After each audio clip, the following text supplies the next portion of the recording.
Hello મિત્રો, કેમ છો? મજામાં? તો આજે આપણે બનાવીશું ગાજરનો હલવો. તો જુઓ, ગાજરનો હલવો બનાવવા માટે મેં અહીંયા ગાજર લીધા છે. ગાજરને મેં પહેલાં ધોઈ નાખ્યા હતા. ધોઈને પછી આ રીતે ગાજરને આપણે બંને બાજુથી કટ કરીને તેની છાલને આપણે કાઢી નાખવાની છે. જુઓ, આ રીતે ગાજરની છાલને આપણે કાઢી નાખીશું. જુઓ, આ રીતે છાલને કાઢીને આપણે ગાજરને છીણી લેવાના છે.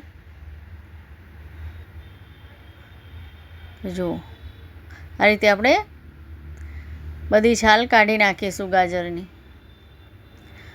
જો તમને વિડીયો સારો લાગે ને આ રેસીપી સારી લાગે તો મારી રિક્વેસ્ટ છે કે મારી યુટ્યુબ ચેનલને લાઈક, સબસ્ક્રાઈબ અને શેર જરૂરથી કરજો અને કમેન્ટ કરીને મને કહેજો કે તમને આ વિડીયો કેવો લાગ્યો. તો જો બધા ગાજરની છાલને આ રીતે આપણે કાઢી દઈશું.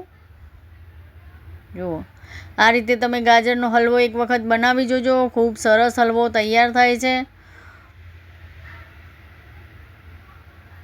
અને ખાવામાં પણ એકદમ ટેસ્ટી લાગે છે. તેવો સરસ હલવો અહીંયા બનીને તૈયાર થાય છે. તો જુઓ,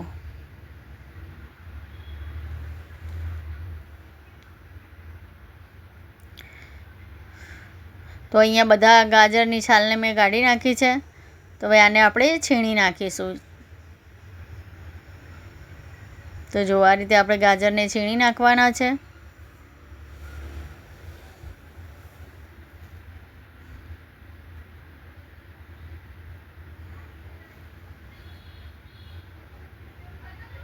તો જો આ રીતે બધા ગાજરને આપણે છીણી નાખીશું.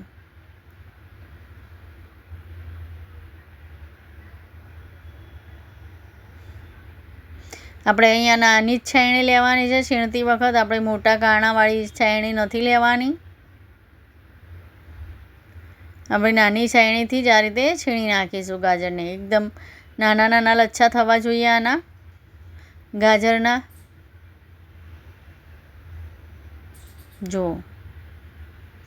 તો જુઓ, અહીંયા ગાજર આપણે બધું છીણાઈ ગયું છે. તો જુઓ, તો હવે આપણે ગાજરનો હલવો બનાવવાનું ચાલુ કરીએ. તો હલવો બનાવવા માટે ગેસ ચાલુ કરી દઈશું અને કઢાઈમાં આપણે ઘી એડ કરીશું. જે પ્રમાણે તમારે ઘી એડ કરવું હોય તે પ્રમાણે તમે કરી શકો છો. આમાં ઓછું ઘી હોય તો પણ ચાલે. આમાં વધારે ઘીની જરૂર પડતી નથી હલવો બનાવવામાં. તો ઘી એડ કરીશું ને ઘીને આપણે ગરમ થવા દઈશું.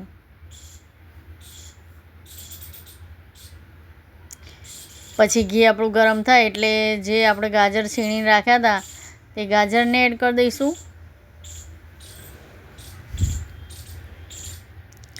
આ રીતે તમે હલવો બનાવજો. ખૂબ સરસ અને ટેસ્ટી હલવો તૈયાર થાય છે.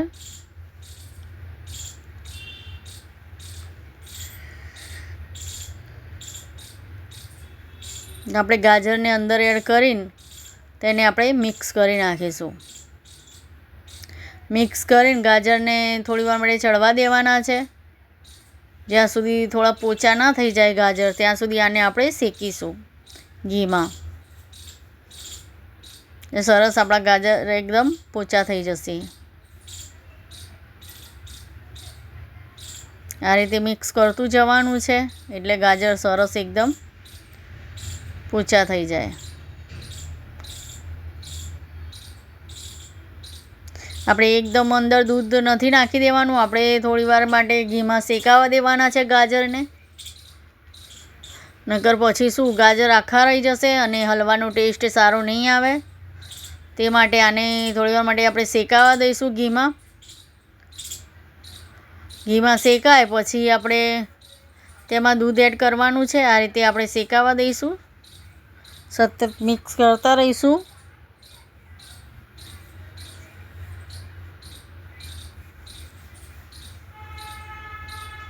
હવે તેમાં આપણે દૂધ એડ કરીશું અને આ રીતે મિક્સ કરી નાખીશું. જેટલા ગાજર હોય તેનાથી થોડું વધારે દૂધ આપણે અંદર એડ કરવાનું છે. દૂધ વધારે એડ કરવાથી શું દૂધનો માવો બની જાય છે અને ગાજરનો હલવો એટલો ટેસ્ટી અને સરસ બને છે કે તમે એક વખત આ રીતે હલવો બનાવી જોજો. ખૂબ સરસ હલવો અહીંયા તૈયાર થાય છે. તો હવે આપણે થોડી ખાંડ એડ કરી દઈશું અંદર. જે પ્રમાણે તમે ગળ્યું ખાતા હોય તે પ્રમાણે તમારે ખાંડ અંદર એડ કરવાની છે. પછી ખાંડ એડ કરીને આ રીતે મિક્સ કરી નાખીશું અને આને આપણે ઉકાળો આવે ત્યાં સુધી ઢાંકી દઈશું. આને ઢાંકો ત્યારે જોડે જ ઊભા રહેજો જ્યાં સુધી દૂધ ના ઉકળી જાય ત્યાં સુધી, નકર દૂધ ઉભરાઈ જશે અને દૂધ તમારું ઉભરાઈ જશે. તે માટે જે વખત ઢાંકો તમે તે વખત ઊભા રહેજો જ્યાં સુધી દૂધ ના ઉકળે ત્યાં સુધી. પછી આ રીતે દૂધ ઉકળી જાય પછી આ રીતે ખોલી દેજો અને આને ઉકળવા દેજો બરાબર.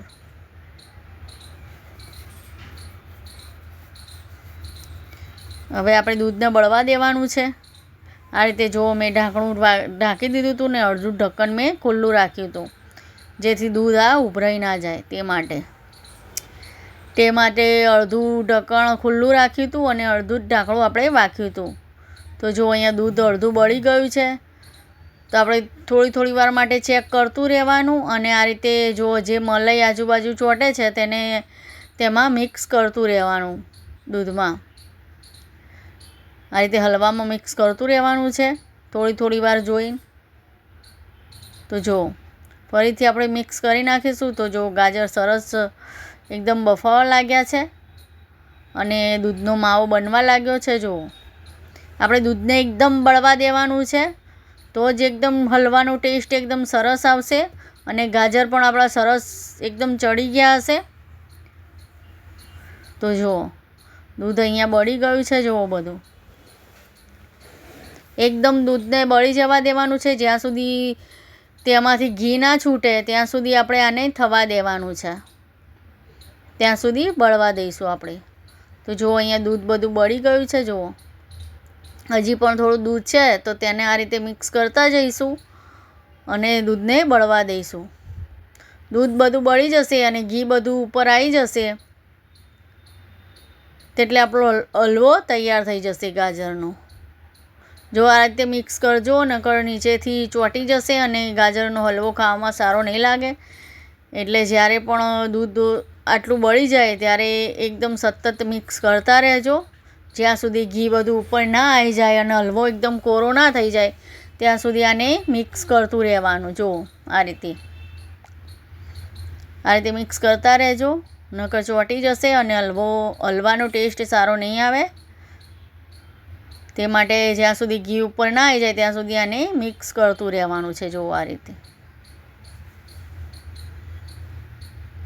રીતે તમે હલવો બનાવશો ને તો જ તમારો હલવો એકદમ ટેસ્ટી અને સરસ બનશે. જો ગાજર બફાશે નહીં ને ગાજર આખા રહેશે ને તો તમારો હલવો સારો નહીં બને અને ખાવાનો ટેસ્ટ પણ સારો નહીં આવે.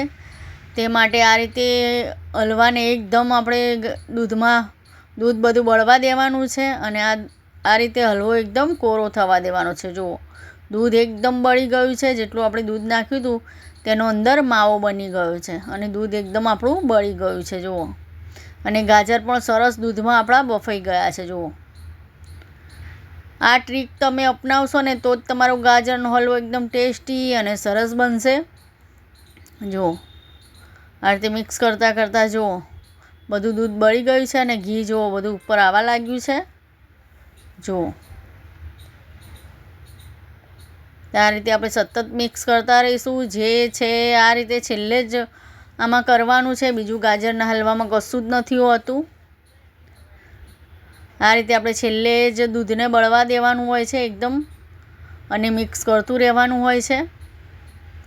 જો આ રીતે જુઓ એકદમ દૂધ બળી ગયું છે અને ઘી બધું ઉપર આવી ગયું છે. જુઓ તો જો તમે જોઈ શકો છો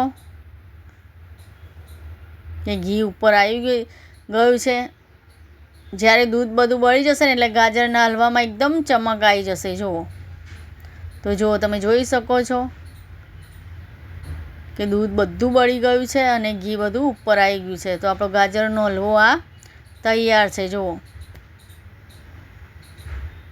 તો આપણો ગાજરનો હલવો તૈયાર થઈ ગયો છે. તો જો હું તમને બતાવી દઉં તો જુઓ કેવો ટેસ્ટી અને સરસ હલવો લાગે છે બી સરસ અને બન્યો તો પણ એકદમ ટેસ્ટી. તો આપણો હલવો તૈયાર છે. તો હવે આપણે હલવાને એક ડીશમાં કાઢી લઈશું આ રીતે તમે ચોક્કસથી બનાવજો. ખૂબ સરસ હલવો તૈયાર થાય છે ગાજરનો, અને ખાવામાં પણ એકદમ ટેસ્ટી લાગે છે અને સરસ લાગે છે. તો આ રીતે બધા હલવાને આપણે કાઢી લઈશું. તો જુઓ આપણો ટેસ્ટી ગાજરનો હલવો તૈયાર છે. આ રીતે તમે ચોક્કસથી બનાવજો. પછી મને કમેન્ટ કરીને કહેજો કે તમને આ ગાજરનો હલવો કેવો લાગ્યો. તૈયાર છે આપણો એકદમ મીઠો ગાજરનો હલવો. તો બધાને મારા તરફથી જય મા લક્ષ્મી અને જય શ્રી કૃષ્ણ. મળીશું હવે બીજા વિડીયોમાં. તો આ હલવો ચોક્કસથી બનાવજો. ખૂબ સરસ હલવો અહીંયા તૈયાર થશે.